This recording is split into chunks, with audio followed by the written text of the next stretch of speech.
రాజకీయంలో ఎట్లుంటదంటే ఎవలతో నాకెందుకు, నా పని నేను చేసుకుంటా, గెలిపించిన వాళ్ళ అక్కర్లు తీరుస్తా అనేటోళ్ళు పెద్దగా మాట్లాడరు, ఎక్కువ అగువడరు.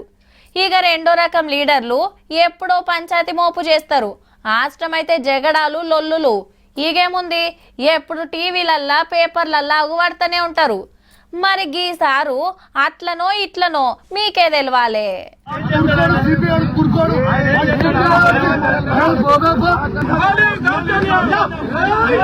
వీనవంక మేడారం జాతర నాడు వీరంగమాన్య car MLA Kaushik Reddy sir మీద సిఐడి ఎంక్వైరీ నడుస్తోంది.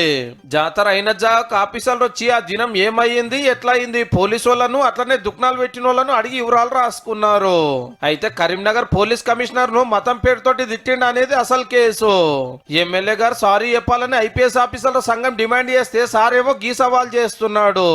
మీరు రాసినట్టు నేను అన్నట్టు ఒక్క వీడియో గిట్లా మీరు చూపిస్తే నేను నా ఎమ్మెల్యే పదవికి రాజీనామా చేసి శాశ్వతంగా రాజకీయాల నుంచి తప్పుకోవడానికి నేను సిద్ధంగా ఉన్నా.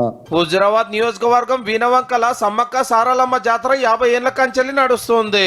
ఆడ పెత్తనం కోసం కౌశిక్ రెడ్డి సార్ అప్పట్లో కోర్టుకు పోతే ఓడిపోయిండు.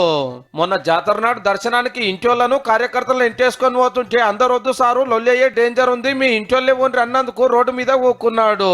ఆడికెళ్లి ఈడికొచ్చి అమ్మవారు రాకముందే గద్దె మీదకెక్కి నిలబడి పోలీసులకు వార్నింగులు ఇస్తుంటే గిట్లా లేవట్టుకపోయి లేలే పోలీసులే నాకు మర్యాద ఇవ్వలేదు, ఉల్టా కేసు పెట్టిండ్రు అనేది సారు మాట.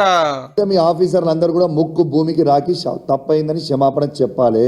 ఈ ముగ్గురు పోలీస్ ఆఫీసర్లు సస్పెండ్ అయ్యే వరకు నేను ఈ పోరాటం చేస్తూనే ఉంటా. మరిగా సిఐడి ఎంక్వైరీలు ఏం తెలుస్తుందో కానీ కౌశిక్ రెడ్డి సార్ది అయితే ఎప్పుడొక లొల్లి ఉంటూనే ఉంటది.